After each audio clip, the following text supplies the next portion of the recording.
DevOcean is not trying to, be in detection tool. Our goal is not finding new things. Our goal is to be the driver to fix things and basically help you focus on your business and not about your security. Welcome to 20-Minute Leaders. Just sit back, relax, and learn from the leaders of today. It's a journey. Each one is different, unique, inspiring. Let's get started. 20-Minute Leaders is a proud supporter of Make-A-Wish Israel and Tech to Peace, and is in proud collaboration with Secret Chord Ventures, J Ventures, Riverside FM, Fusion VC, Birthright Excel, J Impact, Leap, Google for Startups, and Hippo, and in media partnership with CTech. Hello and welcome to 20-Minute Leaders. Today I'm with Doron Naim, the co-founder and CEO of DevOcean Security, a cloud application vulnerability remediation platform. DevOcean revolutionizes the process of fixing risks in the new environment of the cloud and is backed by Glilot Capital Partners with participation from angel investors, including former Google CISO and Amazon's head of security. Previously, Doron served as general manager of security research at CyberArk, uncovering and disclosing critical zero-day vulnerabilities to large organizations. There, he founded the Archon Security Conference, creating a global community of top cybersecurity thought leaders, researchers, and decision-makers.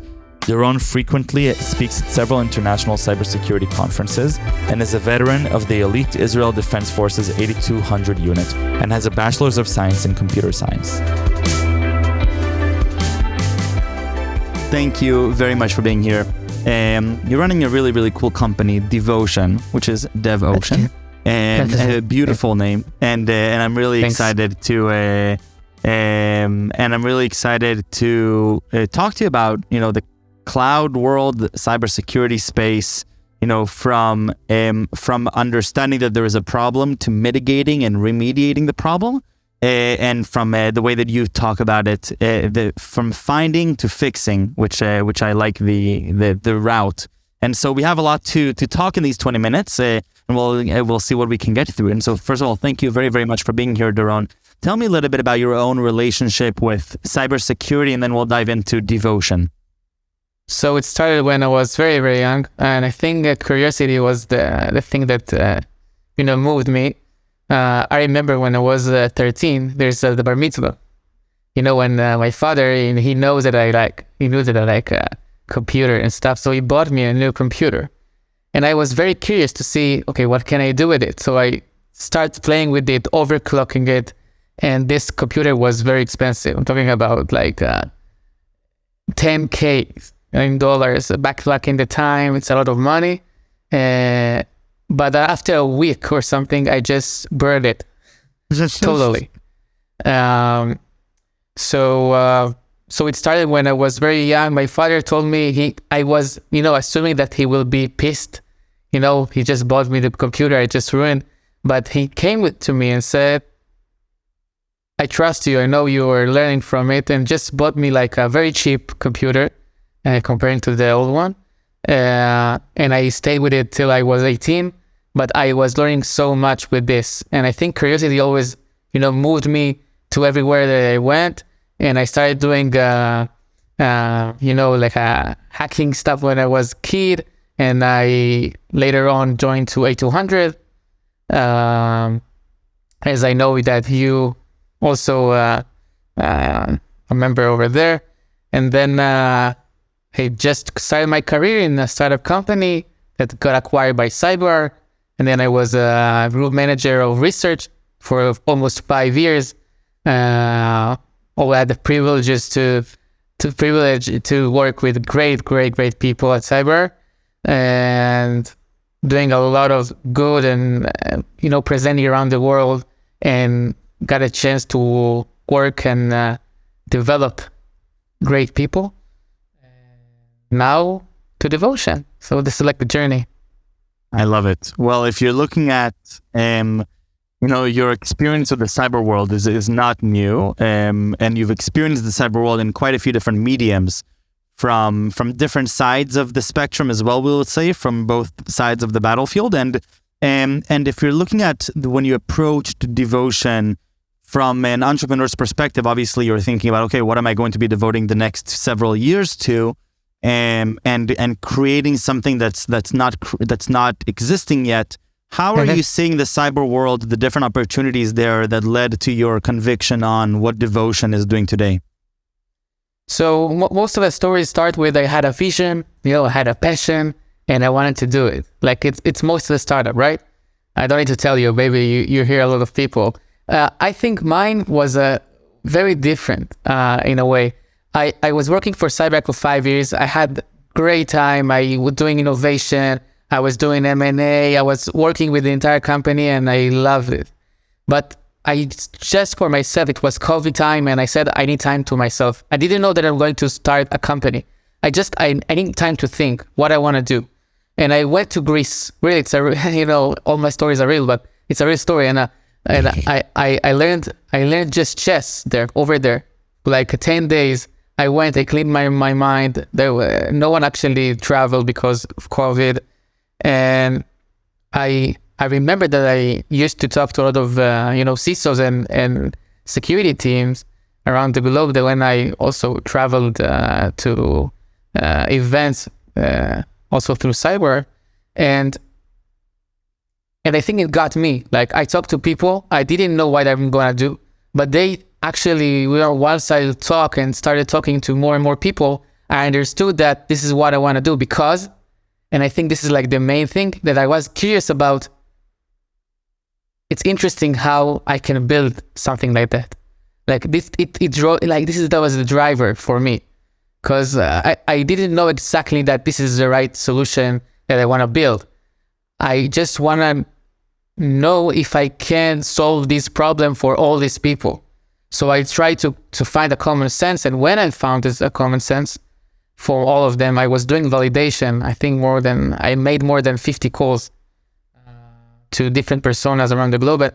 And I realized that, and then I realized I want to do it. So I didn't have a vision, but I just started with something that I read, it's AWS and Amazon, the big company. They talk about customer obsession. Yeah.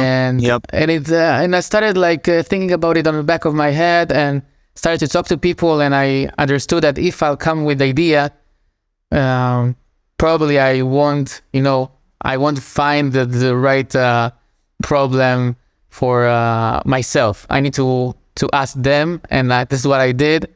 And it wasn't I asked them what are your problems? We just talked and it just happened.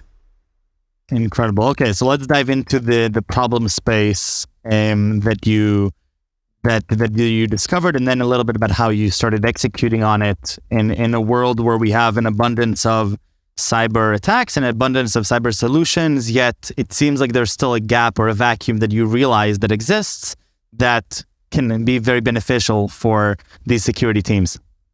Exactly. So when I talked to these security guys and CISOs, they told me, listen, I don't need another security tool in the cloud. I have enough scanners that scans my containers, my vulnerabilities, my misconfiguration, my APIs. I don't need something else. What do I need really from you is help me solve these issues. Help me fix them. And the problem in the cloud is that you have a bunch of things. Sometimes you don't know it's the same thing. You get it from so many different vectors. And you need to understand exactly who is the right person to solve it and what you need to do. And this is basically requires a lot of time from security teams today to do the context, the research, find the right time and validate it actually being solved. So the entire remediation in the cloud is something that is pretty new to the world. Everyone was very focused on, okay, let's get visibility first, which makes sense. Like every other industry, you want to make visibility and you want to be able to know what are your problems. But now the world is coming to a point where you have a huge backlog. And backlog means attack surface in these days. So we are helping companies today to solve much faster security issues and find the right team, the right person to do that. Cross teams, from security to DevOps to developers. I love it. And how does that actually happen from your perspective? So you're coming in with the background and you understanding So how do you even get started in understanding what are the different ways in which I can help these teams make sense of all these problems and solutions and mitigating them? So it took time because every company works differently today. There is no standard, how to fix things in the cloud, vulnerabilities in the cloud, misconfiguration, etc. So it took time, I think. It's like a product market fit. You are having like an idea of, okay, this is what I'm going to do. I'm going to connect to these, security feed. I'm going to connect to your cloud. I'm going to connect to your development pipelines. And I'm trying to, bring a entire workflow, from these are the programs and these are the remediation step that you need to take with this guy. So the entire journey takes time to understand exactly how everyone works and what works for everyone, and what integration you need to do, what depth you need to go into the integration. So it's a lot of, and also I think it's the same today. We inventing something that does not exist, really. Right. So there is nothing that like running for 5 years that people doing it and that you know to do 1, 2, 3. We are also very careful with the market and very patient, and we see where it goes, what solution out there, what we can bring into the solution, how developers and DevOps actually, how the responsibility actually shifted between them and security. And we learn it, and we want to basically, at the end of the day, fit to these processes, and in the future also educate exactly how it needs to be done and save a lot of time, automate a lot of the remediation in the cloud. So talk to me about the founding of this company. What were yours as a serial entrepreneur and as an executive already in the cyberspace with a lot of hands-on experience? What were the different things that you took with you as you founded DevOcean that, that you say, okay, wow, these were, this was a more, I guess, mature way of looking at things that if I was looking at my first time as an entrepreneur, I may not have even realized back then. So the first startup that I worked with, the first one after the army service was I was the employee number 10 or something like that. So I learned a lot and also had the privilege to migrate or merge into CyberArk. So I felt, and I also took a lot from the founders of CyberArk, the old startup. I took so many things and I also felt it as an employee, how it feels to, work in a small company and being, emerge into a big company. And I think gave me a perspective. Again, also I had the privilege to manage more than 20 people at CyberArk. So I think it gave me a lot of perspective of how employee at CyberArk, at a small company, how he feels, what he looks for, what is the, right communication that you need to build in a small company, which is very, very different than, corporate. So I took these tools that I took also from the founders, and I took so many. And I don't know if they even, listen to it. I never told them, one thing I can say that they invested in the company. So they're backing us, in the back scenes. But I took so many, and I'm very happy that, and I learned, I take it a lot. I took a lot of things, but I still learn a lot during the journey. And I think being a CEO in a general, manner of speaking, and every CEO can, I feel, resonate. I think you can resonate with that you don't start as a CEO, and CEO role is changing all the time. And it's actually a journey that you always do different stuff in different phases of the startup. So it's a very exciting role. Well, what is the part of the role that you're most excited about from your perspective? Well, first of all, you do everything as a CEO from the first moment. You do marketing, you're doing sales, you're doing product, you're doing recruitment. You do everything. So I think this is something that how many times in your life you will run sales, or you will hire VP sales. I've never been a VP sales. I've never worked as a salesperson. So how can I know who's the right VP sales? So it's a lot of learning. You I think if you were willing to get help from people and listen to them, you will make a better decisions. So we have more than 21 angel investors in our company. So every one of them bringing different kind of skills or background. And we use this in order to, validate better our candidates, making decisions, etc. So I think what I like the most is being in the center and actually build every other operation in the company from scratch and let it grow, really. So it's it's really amazing. Yeah. That's really, really cool. So let's dive in just a little bit into security teams and the way that today you're offering them your solution. Tell me a little bit about their behavior and how you see DevOcean as a part of their daily tools of mitigation.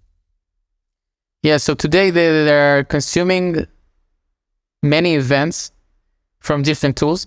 It doesn't have to have, they don't have to need to have many tools in order to have remediation gaps. But in order to see a full picture of, okay, what are my risks in the cloud, they need to jump from different kind of dashboards and different kind of tools. Some of them cover the code assets, some of them cover the runtime assets, some of them cover the cloud environment. So it's many layers within the application, and we suggest to bring everything into one place. One, to get visibility, because every one of them giving you visibility, and we are basically unified the thing and help you bridge the gap between specific security tools. But also we are consolidating, aggregating, helping you focus on what's important. So this is like the first phase of DevOcean journey in security teams, let's say daily basis work with the solution. They don't need to jump. They don't need to talk to developers about, okay, what are the threats that we got from Snyk? We don't need to jump into CloudTrail or other cloud native security tools and understand what are the feeds that they got from there. They don't need to jump to API or Kubernetes security platform to understand what are the risks. They get everything in a very wide context. And we help them to drive remediation with the right owners and with the right action items they need to take with the team. So as we see it today is something that you start with the backlog of today. DevOcean help you to set, okay, this is my 5 top things that I need to do today. And we are helping you to do that. So I think this is like the journey of DevOcean, telling you exactly what's most important right now for your applications. And these are the things that you need to do with your developers and DevOps. And we're trying to automate as much as we can with this process. So people will, get their hands when they must. And when they're not must, we can, open automatically tickets, PRs, etc. So we can drive remediation without the human intervention. Incredible. And if you're looking at the vision of DevOcean in this world, what is the vision that you're setting out for this company long term? So there are so many vectors. When you start a company, you can say, wow, I can definitely be the SIEM for the cloud, being one place that you have everything in your cloud and we are driving remediation to the right teams. It's very hard to tell. And I'm very back to earth in a way. There are so many vectors that we can take this company. Right now, we're working very closely with security companies in the cloud and in the code scanning and other that we get through partnership with them. And I think our driver and our goal is to build a lot of relationship with the ecosystem. So we will be able to I think it's a team play today in security. You always have new tools. You always have consolidation between tools, and it happens a lot between technologies. But we have to remember that it's always you always have something new that's coming up, and we want to be on top of everything, building great communication. So we will be able also to grow as the market grow and the needs grow for the customer. And like, I think the best way to look at a market is to see what happened on other markets and say, okay, this is how it behaves. And so, for example, when you fix vulnerabilities in, not in the cloud, in old-fashioned kind of, on-premise repositories, it's still a pain. It's still a pain. So it never ends. And I think remediation in the cloud is a art. And since everyone is still moving to the cloud, there are some organizations that just started moving to the cloud. The journey is very long, and we're here to, to educate exactly how to fix and to work with everyone and with every technology. Today you have Kubernetes, tomorrow you can have something different. But for DevOcean, it doesn't matter, because DevOcean is not trying to, be in detection tool. Our goal is not finding new things. Our goal is to be the driver to fix things and basically help you focus on your business and not about your security. I love it. Doron, it sounds like such a cool journey that you're on, from being so hands-on to experiencing, the startup space, and then and growing within a large company to a really phenomenal role. And obviously now, the entrepreneurial role as a CEO, changing every day, learning and harnessing from the insights of 21 incredible investors. And I'm sure that you have an even larger community that are supporting you and guiding you, bringing the humility and the humbleness of knowing that you don't know everything, and that makes sense, obviously. But coming with that humility to leverage on the great expertise and experience of others. Sounds like just an awesome journey of curiosity, which sounds to me like, and what you mentioned, started very young. So thank you very, very much for your time and for your energy. Best of luck with DevOcean. I can't wait to continue, following from the side and sharing from the side. And thank you very much. Thank you. Thank you very much.